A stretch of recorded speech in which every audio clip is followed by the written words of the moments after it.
So it's a pleasure to be here today on Awakening Dialogues with Lissa Rankin. It's an absolute joy to join you here today. Thank you for joining me. Thank you. Such a delight to be here with you.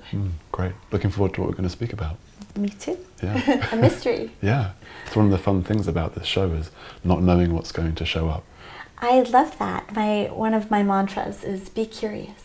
Mm-hmm. You know? To be willing, to be brave enough to and willing to not know. Mm-hmm. A tender spot in my heart right now because I'm grieving. Mm-hmm. And the way in which people seem to be uncomfortable with discomfort. I have a wound. Mm-hmm. And I'm not judging my wound, and I don't think there's anything wrong with me because I have a wound. Mm-hmm. But it's interesting to see people in the name of helping me try to convince me that I need to get rid of my wound. Uh-huh. And I'm like, I'm sorry, I don't think it's going to go away today. Mm-hmm. You know? Has its own schedule. What? Has its own schedule. Yeah, and I respect that. I respect that process. May I ask who you've lost recently? I've lost 5 people, all of them dear friends, all of them transformational teachers. And Scott Dinsmore amongst he them. was one of my best friends. Wow. Yeah, he was one of my, he and Chelsea are 2 of my dearest friends. Wow. I mean, I deeply felt that as a member of the community, so Yeah. I can only imagine. I mean, Scott and I spent so much time at Green Gulch Zen Center together, just alone, sitting in the Zen garden, like working through what it means to try to be in the public eye and how to navigate the territory of that. And like, Scott is one of those people to me that, like, he's never had a non-dual experience. He would never call himself spiritual, but he is like spirituality in action. Uh-huh. He is a living example of spirituality. For sure. You know, like, look at him. He's just exuberant and loving and tender. Like, I would look back at all of our emails and, like, I got an email from him the day before he died. Every single email that I could find was, like, so affectionate, like, so just exuberantly loving. And he's like a golden retriever puppy. Uh-huh. Like, you're always like, down, Scott, down, Scott. And Dennis is the same way. So, like, the 2 of them remind me of each other. He was one of them. One of them was Raphael Bejarano, who was an amazing shaman, sound healer. He was leading a meditation retreat at the pyramids in Egypt and was bombed by Egyptian military. He and 11 of his students were killed. Wow. So they were shocking. Wayne Dyer was one of my good friends. He at least was old and died in his sleep. Sure. One of them was Jaime Zimmerman. She was a 31-year-old doctor, reporter for ABC, meditation teacher, advanced soul, early awakening experience as a child. Incredible human. She texted me an hour before she died. She was hiking in Kauai and fell off a hiking trail into a river and was swept out to sea and drowned. Wow. I was supposed to see her this week. She lives in New York. And this is all over a period of a month 6 or 2? weeks. 6 weeks. Wow. Yeah. And then Steve Carter was the last one. Tantra teacher here in Marin was murdered on a Marin hiking trail. There hasn't been a murder in Marin in 20 years. So 3 of them out hiking in nature as well. That's a sort of... And that's what I do. So it's like, I feel really unsafe right now. Like, Harbin Hot Springs burned down. That's the place I would normally go to, like, recover. And, like, my healing place is gone. Like, sure. My boyfriend broke up with me. He couldn't handle my grief. Like, he couldn't be with it. And he was at the conference and just completely ignored me. Wow. And I was like, wow, I'm hurting and you're pretending I don't exist. So all of this is happening all at once. An intense time. Intense time. So I'm like, all right, I met Aisha and I was like, okay, this woman is all about the dark feminine. Like, I'm already in the dark night. I might as well go in, you know? It's I'm a little scared. It's a terrifying place to be and a beautiful place to emerge from. That's why I'm like, here we go. I'm grateful. Dennis is coming with me. He's my best friend. And one of my spiritual teachers, Tosha Silver, who's a Hindu goddess worshiper, I told her, I was like, you need to meet this woman, so she's coming with me too.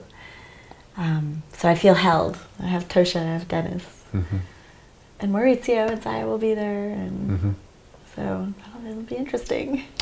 Yeah, sounds Going like in. timely, to say the least. Yeah, But that happens to me. It's like whatever I need on my journey next shows up just in time. You just have to be courageous enough to like say yes or no.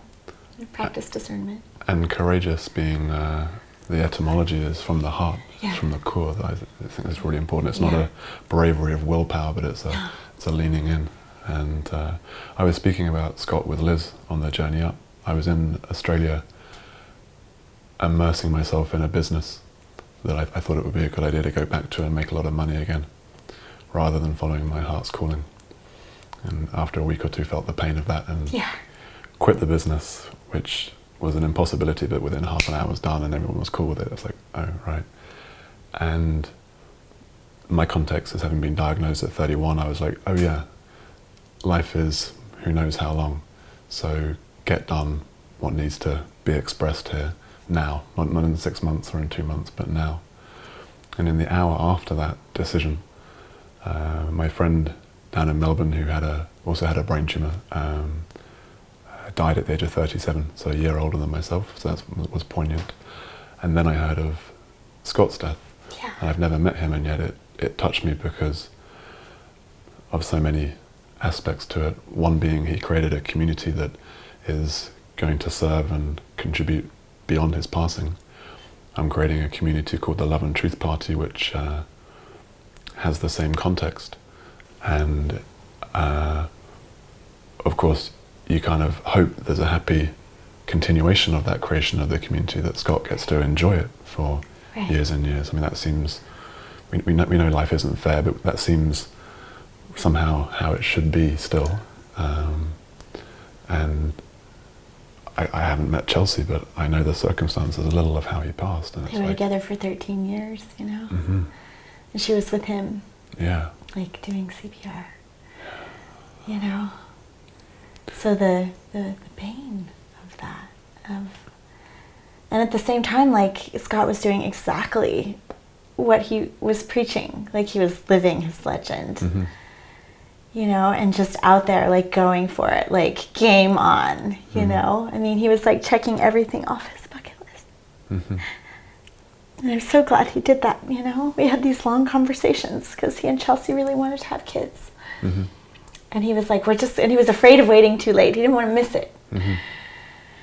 But he also like wanted to go and just like travel the world for a year and go meet all these people that had created these communities around his vision. 258, I think, communities around the world that are all circled in person around Scott's vision. And most of them have never met Scott. He and Chelsea were going and meeting these people. You know, some of the groups were like 500 people and some of them were like 5, you know. But he just was fearless in his commitment to saying yes to life, to like meeting whatever showed up. And my mantra in response to Scott's loss, losing Scott, but also to all these other people, has been resist nothing. Like this spiritual principle of non-rejection, you know? Of just like, what does it mean to just say yes to life? All of it. All of it. The ecstasy, you know, the bliss, the adventure, the incredible fulfillment of finding and fulfilling your calling, which I've been so blessed to have that experience myself in my work. But also like the depths of the grief and the heartbreak and the loss and the disappointment, you know, and just being with the story that I have about how life should be and the pain that I feel when life isn't as I think it should be, and to just be with that.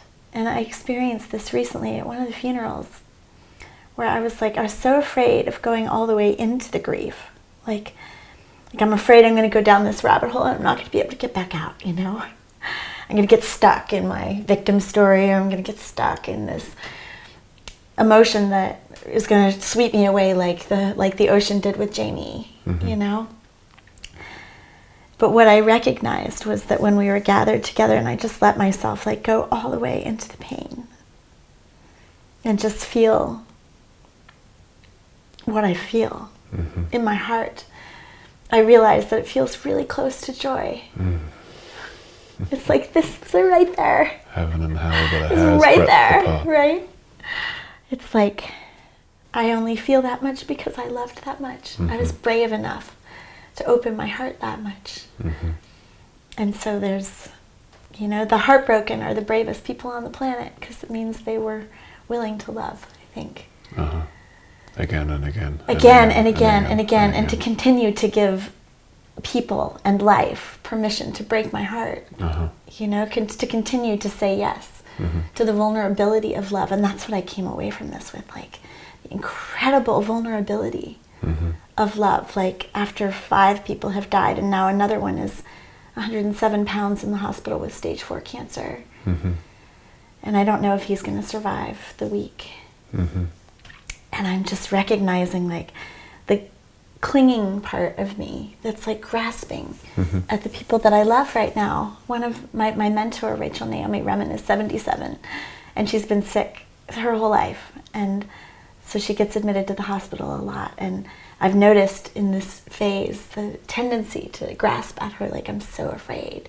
There's a part of me that's so afraid of losing her. And at the same time, like Brene Brown calls it foreboding joy, that feeling of like, I'm so grateful I have Rachel in my life, like I love her so much. And there's a part of me that's like bracing, of like, oh my God, I'm so vulnerable because I have so much to lose. I'm so vulnerable that I have my best friend Dennis in my life, who's the most intimate person in my life. Like, I'm so vulnerable because I can't imagine losing him. Like, and it just brings you face to face with the vulnerability of the human experience. And yet I've had these non-dual experiences. I've had these unity consciousness experiences. I know that it's an illusion that I've lost Scott or Jamie. I know that they're with us still, and that love is endless, that there's no dying of it. And yet the human part of me like misses being able to like reach out and be with someone. Of course. And it's all true at the same time. Yeah. And that ability, as we were talking about before we started, that ability to hold the paradox of... And that's real non-duality. Right. Actually embracing the human experience as divine, emptiness being form, form being emptiness, and so on in the Heart Sutra. And I think you were speaking to this being denied or avoided. And certainly I've seen the same, that the teachings of non-duality can be used by the mind as a way often of escaping the pain. Right. Either escaping your pain that I can't handle, or escaping my own pain that I can't handle, however it looks. Right. And this leaning in, saying yes to it, simply because it is. Right. Trusting the wisdom of this and the beauty of this, however painful it might be.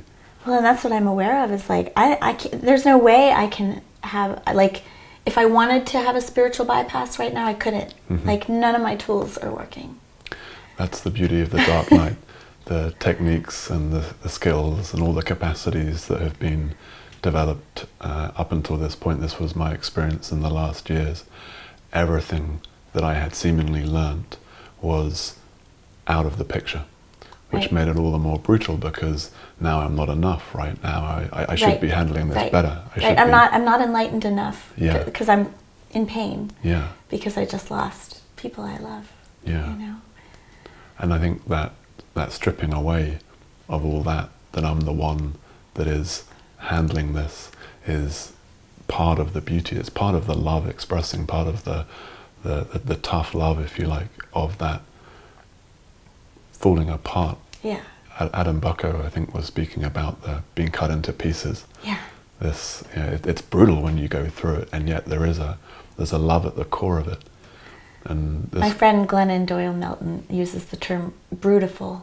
Brutiful. Brutiful. I like that. I love it. Life, she says, life is brutiful. Well, there's a paradox captured right there Right. in a new word. I like that a lot. I had the experience recently, which maybe is one of, you were speaking of the unit of consciousness experiences, the non-dual experiences, and of course they're the ones we want to hang out in. Right, they're ecstatic, right? Yeah. It's like bliss. And these are the ones we want to put in the marketing and on the CV and so on, right? Yeah, this is who I am. I'm awakeness and all the rest. And yet the experience of going into the deepest, darkest depths of my suffering, the suicidal despair that I thought had been resolved in my 20s, I've been there, I've healed that, I've dealt with that, and to have it emerge post-awakening, whatever that is, and find it even more intense. And to go right into the core of that and find in the core of it, so this word core, the heart, in the heart of it, to find love. Right. It's like... Well, and love of self, too, of like, just, there's a part of me right now that's just so wounded, and it's like this, as Maya and I were talking about this, Maya Apollonia Rode, and she was saying that we need these sanctuaries, these inner sanctuaries, these shrines that we protect. And that in order to be brave enough to really go into the full experience of certain painful emotions, like, we need to hold it really safe. And it's courageous. Like, I'm proud of the part of me that's saying, all right, I'm going in. I'm about to do this 5-day silent retreat with Aisha Salem. And she's all about the black feminine. It's like the dark night, the sweet darkness. And to have the courage to do that. So there's a part of me that's like, wow, like, I want to give myself a hug. Right? Like, not a retreat. How brave am I? Off to a hotel somewhere, but a retreat that's actually going to be about facing more of what's being felt. Right. And that's courage, certainly. Right. And what I discover when I'm actually able to let myself go into it, like when I really give myself permission to just feel,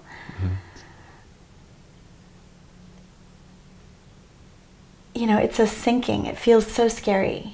It feels really like letting go. It's this surrendering into it. It's like this opening and this surrendering, but it feels like this wave of love. It's like I am so held in these giant arms of the mother. I'm so like contained and safe and protected, and there's nothing that can harm me in that space. Like, it is a precious experience of being able to be held in the arms of the beloved, of to be with that and to be that, and to have the awareness of I am both the wounded thing that is being held and the arms that are holding the wounded thing, and that they are both welcome in my experience.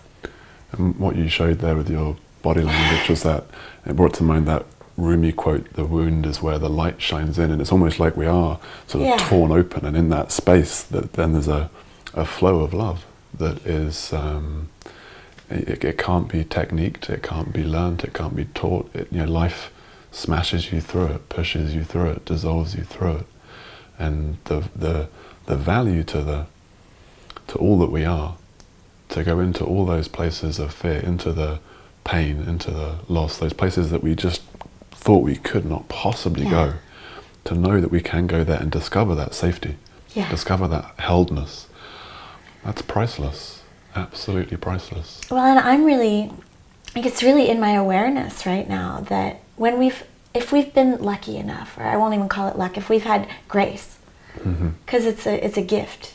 There's nothing, I don't believe that there's any, like, if an awakening experience is an accident, and it's grace, it's a gift, and yes, you can practice techniques that will make you accident prone. DT or Shunryu Suzuki, I think, up the road, not far from here, said these very words.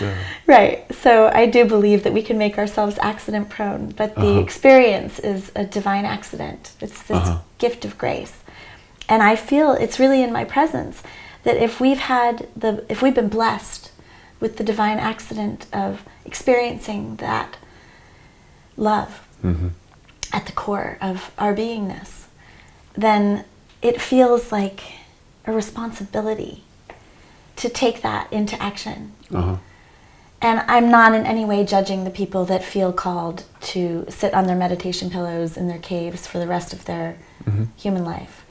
I think we're all entitled to our own journey. But for me, on my journey, I'm really aware of the you know, when the human self is on a journey to wholeness, and I certainly won't claim that I'm whole because I know I have these wounded parts that are so tender.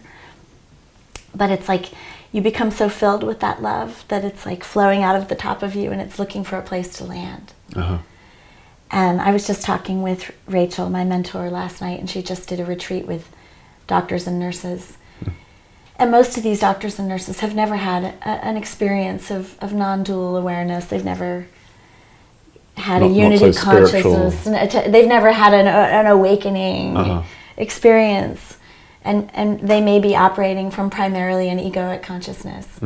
And yet, many of these people are, you know, a nurse who is going after hours, unpaid, when she's tired, to sit at the side of a suffering person and hold their hand. Which sounds selfless, does it not? And there may be ideas of me being a good ego doing this, but that sounds like more selfless than speaking of having no self. That's what I mean. I actually think that some of these people are way more advanced spiritual beings than some of the people that are on stages at spirituality conferences. Absolutely. Talking about the mind concept of non-dual awareness, where like these small acts of love, of being, she was telling me about this one woman who would just go for hours and hold someone's feet. Like, of all of the spiritual teachers, Jesus is my favorite, because that Christ consciousness holds that vibration of real unconditional love and real selflessness, in a way that's not coming from like a people-pleasing, approval-seeking. It's being a vessel, being a portal for it to be expressed through you. Exactly. It's just being like hands, human hands in the world, in service to the suffering of being human. And this weekend, I was the recipient of both human hands that were holding me in my suffering, and I was the recipient of what felt like cruelty. In the name of, I'm going to help you in your spiritual growth now. I'm going to be the scalpel of truth to tell you that you're only hurting. You're only hurting because of your thoughts. And if you could pierce through the illusion of the painful thoughts that say, my dear friend should not have died at 33, then I would be free of my suffering. And it feels cruel. I'm sitting there thinking, don't you see that I just need a hug right now? And that might be helpful a year from now if I'm still stuck in my pain. Sure. You know, if my thoughts are still if I'm continuing to resist life. But and that's not what I'm hearing, though. You're speaking of a courage, going into, facing and experiencing the grief. And I know that I've observed similar things in the non-dual space, with this movement away from and a lack of or a closing of the heart, which I've always found curious, because the way it's unfolded for me was that the more awakening, the more there is wakefulness, the more there is clarity, the more there is love also, the more there is, in simple terms, in recognizing that all this is what I am, inevitably I want to love it more. I care for it more. That person's suffering is relevant to me. The suffering of the world is relevant to me. So to have the experience and then say, well, it's all an illusion and so on. There's a profound truth there, of course, and yet it seems to be part of that is denial. Part of that is to avoid the difficulties and the inherent ugliness of life. And yet this presence, this awareness that we are, has the capacity, and this is the funniness of it, the cosmic joke, has the capacity to face anything and everything. Anything and everything. So if we really are awake, I think we see that. We see it. We see this courage that you're speaking of. A willingness to lean in and let it break us again and again. And that's what it feels like. I'm like, oh my God, it's like waves. The grief comes, it feels like labor pains. You know, it's like I feel these contractions in my heart. And it's like, just like labor, it's like all you can do is breathe. That's it. It's like one breath at a time, because it hurts so much, you know. And yet what I am aware of is that if I just lean into the just like a woman in labor. I'm trained as an OBGYN, so I've been with many women in labor, and the coaching is always to just surrender to the contraction. Right? Don't fight it. Don't resist it. Surrender to the pain. And it actually hurts less if you just surrender to it than if you fight it. And when I surrender to the pain in my heart, I find that, like, oh, it doesn't last that long. It's like a wave of like 90 seconds. Like, I had one a few minutes ago when we were talking, and now I'm having another one. You know, and if you just let yourself feel it, then it moves through you, and then you get then you get a break, right? And the science supports this, I think, does it not? It says 120 seconds, 150 seconds is the life of those hormones in our body. But it feels like it might last forever. It feels like you're no, go away. Exactly, right? So it's, and as time passes, then I notice, oh, the contractions get a little further apart, you know, and maybe they're not quite as strong. And there are periods of intensity, and then periods where they're not as present, you know. And I have a feeling going into this 5-day retreat, they're going to be close. They're going to be close together, right? But there is something that's birthing. There's something that's being born. And we could, in the larger context, I see it's a new world that's being born through all of us, and that proximity of the contractions. Being a man, I've got no wisdom on this, of course, whatsoever, but I was relating to the sense of the contracting of the heart and feeling more and more pain coming, and at times really intense, and what can you do but sit with it and breathe with it and so on. And this proximity of those contractions, what's been coming up for me recently has been a proximity of the most expansive and perfect joy. The most expansive and perfect joy. Heaven, we could say. A total receptivity, a total openness, a total fluidity, and the residual echoes of the darkest depths of hell. And to hold them both and see them not as oppositional, but rather as an interplay of the feminine and the masculine, the surrender, these paradoxes we were speaking of before. I mean, it's a beautiful divine drama to witness and play a role in simultaneously. Yeah, it is, and I'm also aware, as somebody who's in that, I'm both in the role of healer and of one in need of healing. And as somebody who's really deeply in the role of one in need of healing right now, I'm really aware that when you're going through that kind of labor pains, or those contractions of the heart, that what helps is other people's comfort. You know, it doesn't help to have somebody else taking me into a space of here's the spiritual truth that you need to hear right now. That helps at other times. Sure. Sometimes the scalpel of truth has been like the Kali sword, you know, that comes in and is like, you know, destroys the shell of the ego, like cracks through in a space of clarity, and that sort of masculine, the divine feminine, the awakened masculine kind of sword is sometimes exactly what I've needed. And the skillful means is to know which moment this is. Right? It's like right now, I can't handle anything that isn't comfort. I just can't handle it, and like that's what helps right now. And it's, as a healer, I'm recognizing that, of like, how can I take this experience of deep grief and use it to illuminate my practice of just being with somebody on their journey when they're in that phase of the dark night? How can I be arms of love? How can I have the awareness and the recognition of what someone needs in the moment, and to trust my own intuition around that? And you use the word that's crucial for me, how can I be? So I can tell you to lean into your grief, or I can be with your grief myself. I can sit here and be comfortable, be present to your grief, your pain, and in that allowing, it models that for you, vice versa, right? If I'm sitting here and you can tell me, I just sit with it, we'll sit with it. Okay, I know that intellectually, but if you can actually sit with my pain, then that models it for me. And so much of our work in working with groups and so on. And there was an awareness of this as the journey was unfolding for me.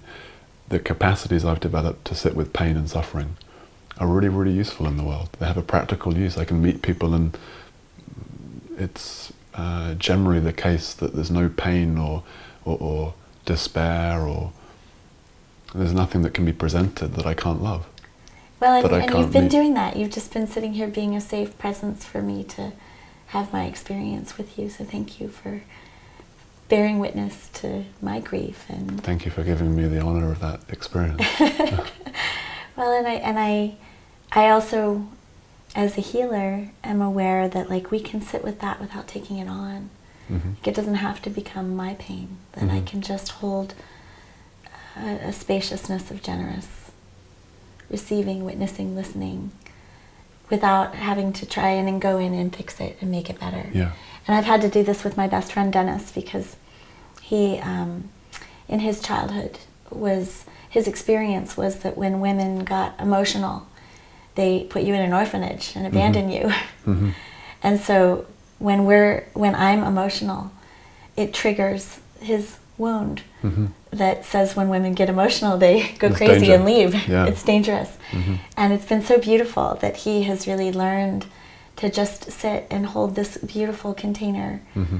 for whatever shows up for me. Mm-hmm. And to be able to just bear witness to it without trying to fix it, and without trying to make it go away, without trying Mm-hmm. to take me out for ice cream. Uh-huh. And he's been shocked to realize, like, wow, you move through it quickly and you don't leave, you know? And we're still here, and like, wow, it feels like love. And how beautiful that life would bring you two together to, it's a sort of soul contract, isn't it? That sort of Totally, sense of totally. wounds coming up to be worked through together. And Right, and we're going to this silent retreat together, and it feels so safe to me. It's like, oh, I'm going with Dennis. Mm-hmm. Like, well, we'll hold each other like two little children bravely going into the dark place. Like, oh, there's a rabbit hole. Uh-huh. Let's go down there and see what's there. With that childish curiosity, right? Right? I led a retreat or a day event recently with a dear friend Lucy up in Scotland, and it was about the non-duality in the inner child.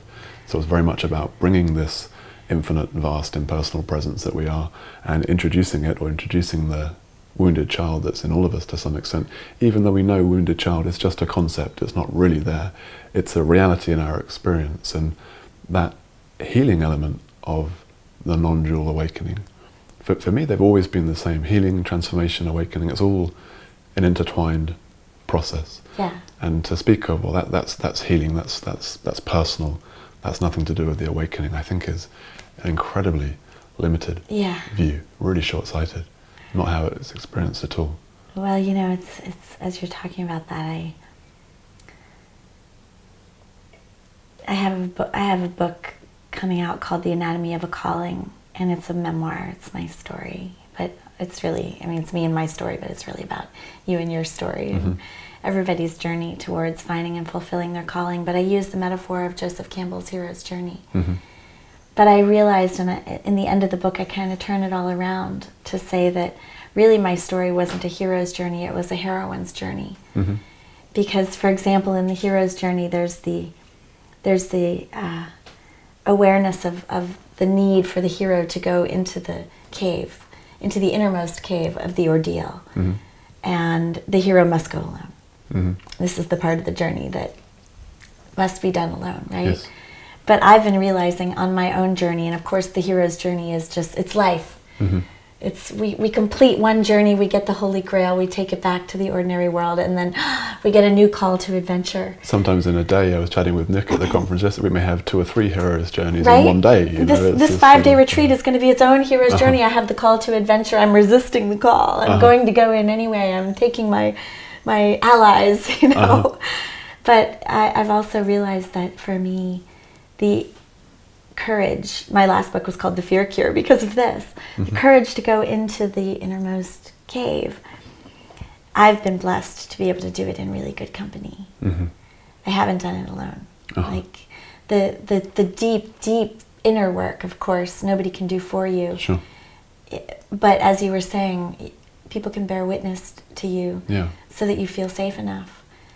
And I think as humans, like, that is spirituality in action. Yeah, that community is so key. And it's so, we're speaking of the Science and Non-Duality Conference. I love this place. One reason more than anything, the first year or two I would try and go to 100 different sessions because I love both the science and the teachers and so on. But the last few years, all I do generally is sit outside and connect with people, and the most extraordinary people are there, my tribe, if you like, and finding people who have the same eccentricities, the same weird obsession with the nature of reality and truth and healing and all the rest is such a salve in itself, because of course it speaks very clearly that we're not alone, that there are other people, not the majority on the planet right now, who have a similar commitment to the inner journey, to service, and to come together with others in this space is precious. Well, it's so fun too to be able to just, we haven't been talking about the other face of this paradox of awakening, which is like, wow, it's so fun to sit there and just talk about magic stories, and synchronicity and miracles and spontaneous remissions and mystical experiences, and that's so fun too. And that's just as present for me. Like in all these tragedies, the miracles have been right next door, just like the joy is right next door to the grief. The miracles have been as present as the tragedies. The tragedies have more of my attention right now, So that's what's coming up in conversation. But even just, like Jeff Brown was at the conference. He's a friend of mine. He came up to me and he just like gave me this giant bear hug and he said, "What do you need?" I was like, wow, what a loving question. Because it gives me the opportunity. I might have said, I need the scalpel of truth right now. Please, although it's rarely asked for. What? It's rarely I know, asked for. Right? But I might have said, like, cut through my bullshit exactly, right? I was like, I just need another hug, And he's like, all right, I'm on it. A hug is pretty much consistently a good response to most circumstances. I wrote a blog post about my grief. And one of the people who reads my blog was like, I am a massage therapist. Can I come? So she's coming at noon today. I was like, yes, you may give me loving touch. We've never met. I don't know her. Beautiful. But I will receive loving touch right now, Beautiful. It reminds me of a friend, Jane Rogers. She wrote a book called Gifted by Grief, and was speaking of her experience with her husband's passing and what that taught her and what it brought to her. And it's aligned with my own work, blessed with a brain tumor, and the extraction from that I call radical gratitude. And it's about bringing that bringing that openness to all these experiences, including it all. And the process of that, the more we open up to that fear of rejection, that fear of abandonment, that fear of death, the grief that we'd resist, the sadness, the darkness we didn't think we could possibly go into, the more we open up to that, the more we are, of course, awakening to the non-dual that we are. Because we realize ourselves to be, discover ourselves to be that presence which can face everything. That already here, always already comfortable with Will Pye having the experience of resisting suicidal despair, or comfortable with Lissa having the experience of how do I work with this grief. That there's a presence here that is holding all this. And in our personal experiencing of that opening in, I found we get to actually know that to be true for ourselves. So it's a real deepening of that non-dual awakening. And so it's sad when these often male teachers are saying, don't go into that, that's just story. It's like, well, to say that's just story is just story. So we've got to be careful here. Well, and I'm getting emotional again, but these are tears of joy. Because when you were saying that, what I'm really aware of is in the gifts of the grief is one of the big lessons has been I'm such a giver. And my work is about giving, and service is part of my spiritual practice, but I have been forced to my knees to receive, to really bench press my receiving muscles, and it's so uncomfortable because especially for women, I think there's such a conditioning there to being the mother, to being the giver. I think it's been a journey for me, but I think often I notice it's especially much a challenge for women. Yeah, but I mean, even just to have somebody I don't know who says, I would like to give you a massage right now, and to say, all right, thank you. That would feel incredible. I would be so grateful to receive your massage. And noticing what comes up in me around that of like, oh, well, will I owe her something? Will I like, and no, that's not, I know that's not where that's coming from. It's coming from that place that I feel when things, where I'm so full of love that it's it's spilling out of me, and it's looking for a place to land. And there are so many people that are like overflowing with love in my life that are looking for a place for their gifts to land, and they're all showing up for me right now in such overwhelming and extraordinary ways that it's like I'm having to, I'm doing it again with I'm having to just like make my heart bigger so that I can, because there's a part of me that's like, no, I'm not big enough to take in the magnificence of the divine love, of the human love, of the beauty of nature, I had this experience a couple of weeks ago where something I couldn't see woke me up at 1 o'clock in the morning and told me to go to Panther Meadows in Mount Shasta. I was staying at a hot springs nearby. I'd never even heard of Panther Meadows. I looked it up on my GPS. It exists. I'm like, now it's 1 o'clock in the morning. And I go to the meadow, and it's the middle of the Perseid meteor shower. Oh, wow. And the stars are flying across the sky, and I'm lying there like crying. Wow. At this exquisite beauty in this black meadow. And I sort of opened my gaze so that I could see them all, and this one giant meteor shot across the sky. So I was kind of focusing on the center of the sky. And as the light faded and it became black again, I saw these two stars. And you've had these intimate eye-gazing experiences with humans where you see God in the other person, and it's the God self witnessing the God self and being witnessed by the God self. Seeing me, seeing you, It seeing is so intimate, right? It was like that, but with two stars. It was cosmic love, right? And I was just tears of gratitude, and at the same time feeling like this human self is not big enough to take in that.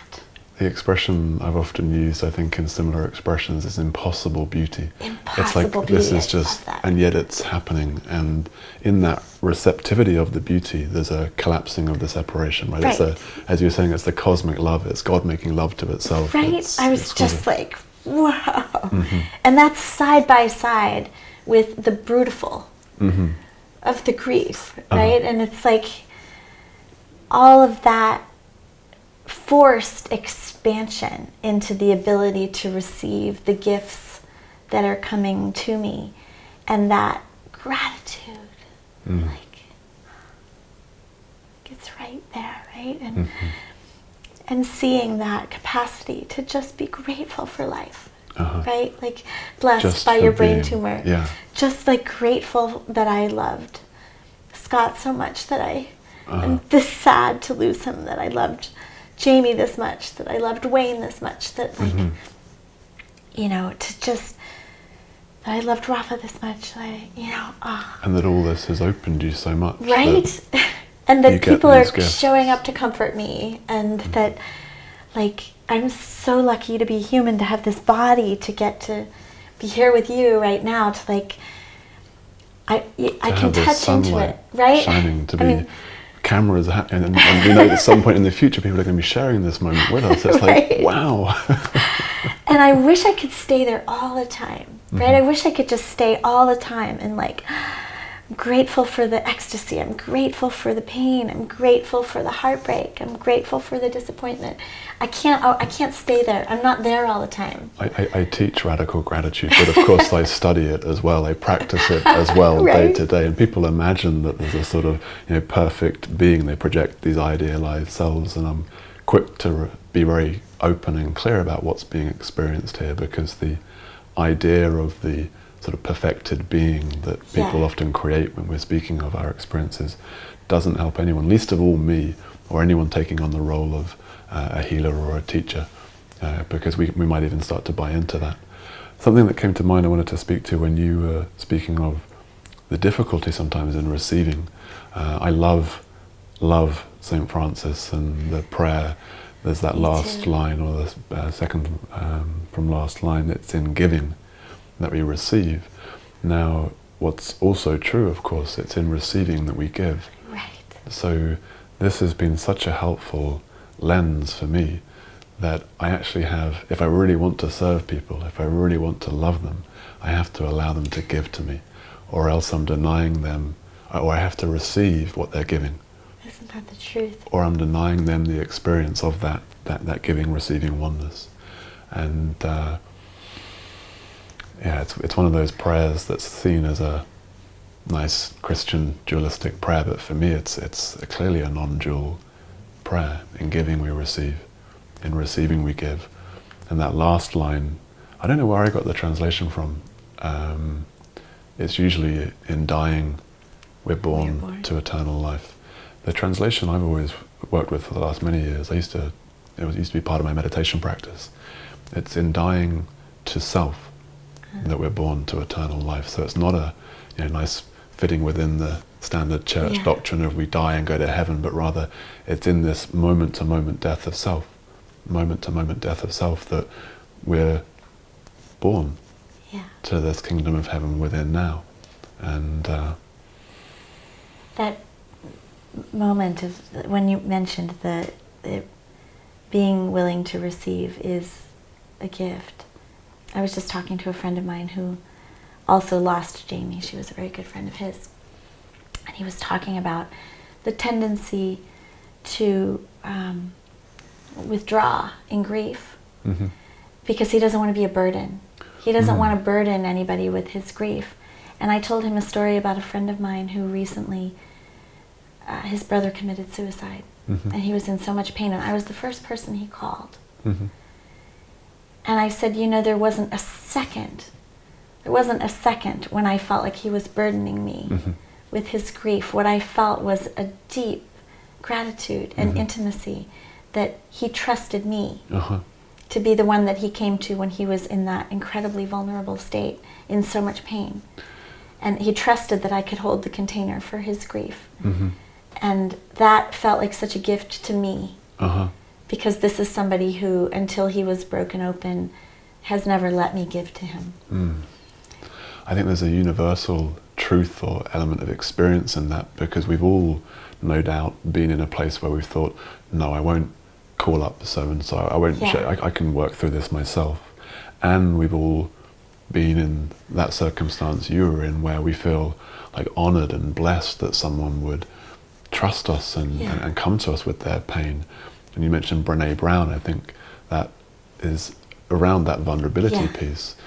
Consistent. I've never found vulnerability to fail. If I open myself and bare myself in authenticity, that's always appreciated, because it's communicating. It's okay to be human. It's okay to be as we are, and that's a modeling that we're all seeking. Well, but it's so, to quote Brené again, Brené and I were talking about this once, and she said, I feel like a turtle without a shell in a briar patch. And I noticed that tendency. I work with a transpersonal psychologist, spiritual counselor, Ted Esser, who trained with Stan Groff. And I've talked to him about that vulnerability and that inclination to protect, because it feels so vulnerable. And he always comes back to remind me that love is the strongest thing there is, that love needs no protection. And there's all this talk in psychology around boundaries and this and that. And yes, in this human three-dimensional world, we need to, there are certain people that we need to protect ourselves from, because they can't be trusted with our vulnerability. Sure. But at the same time, that recognition that it's also true that love is invulnerable. Yeah. And it doesn't pick and choose. It's consistent. Right, exactly. So I was just with Adyashanti. I was filming a 21-day compassion challenge.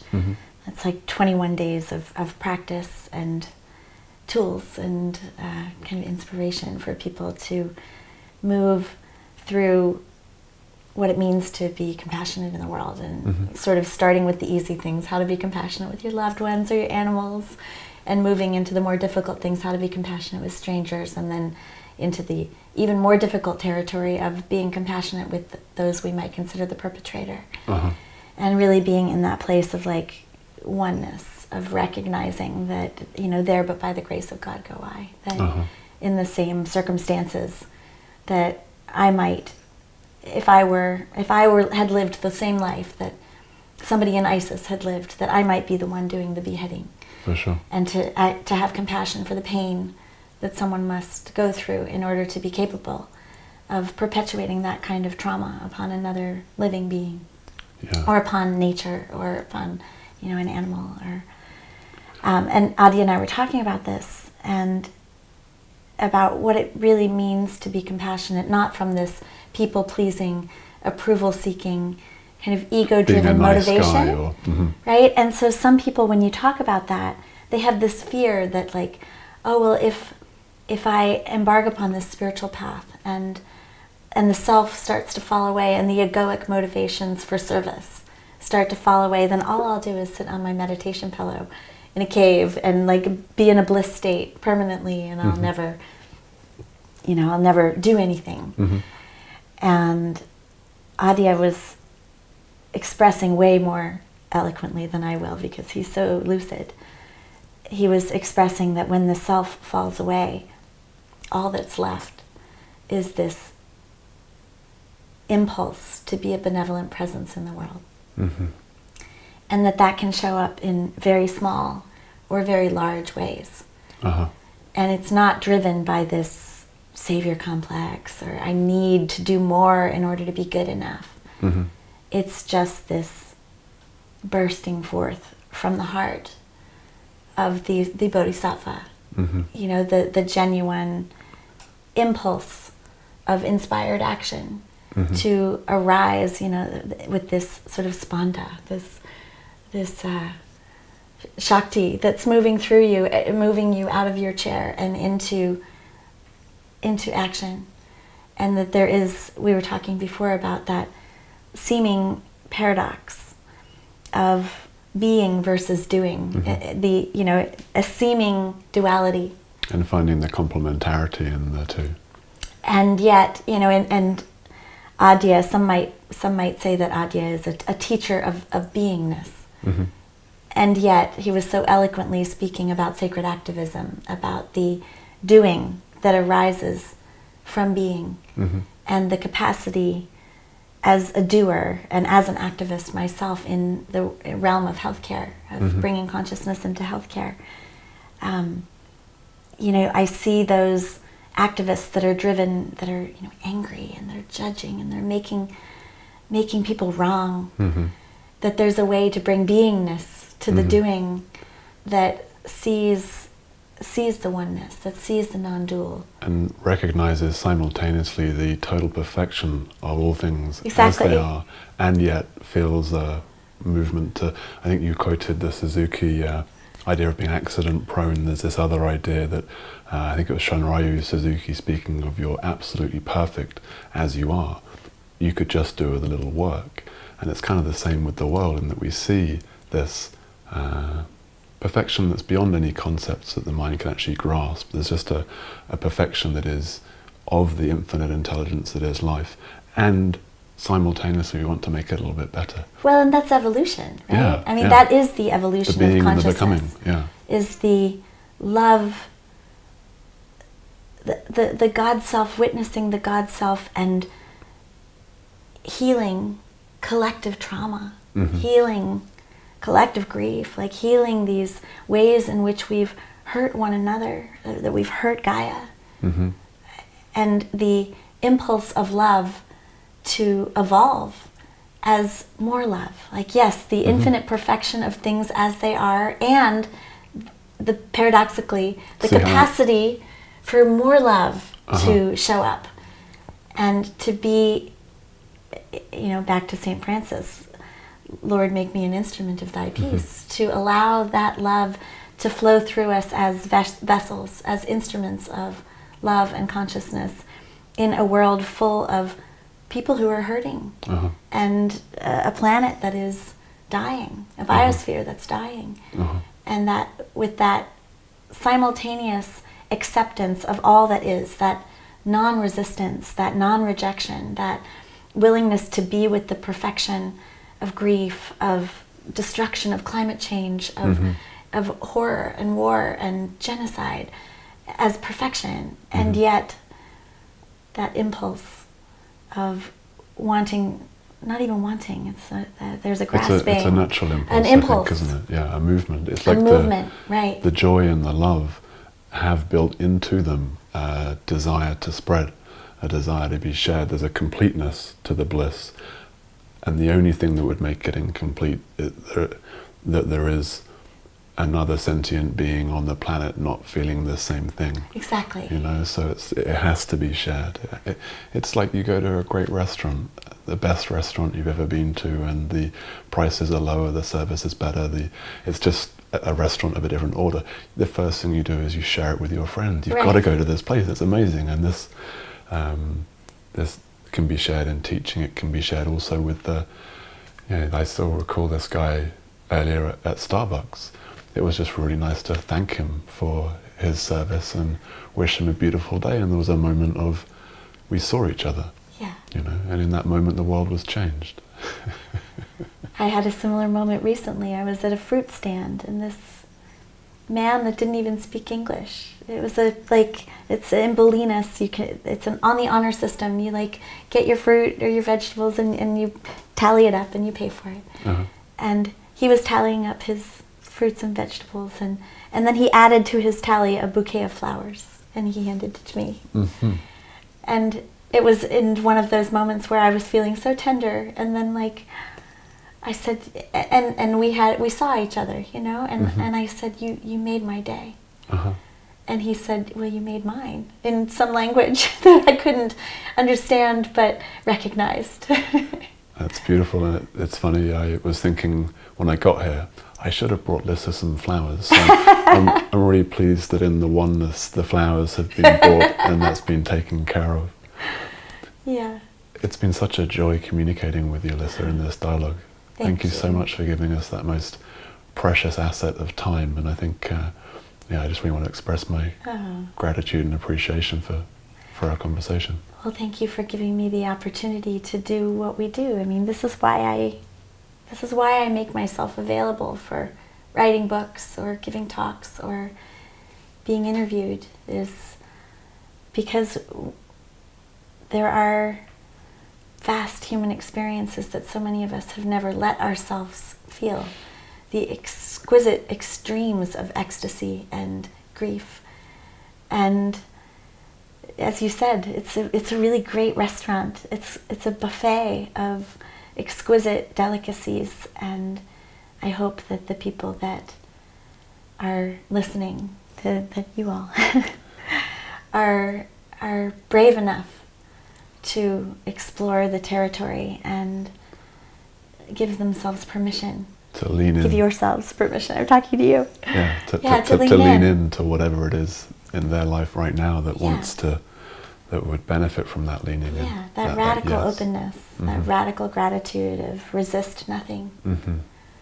Here it is, life, take me, you know? Well, perfect. Perfect. Yeah, thank you. Wonderful. Thank you.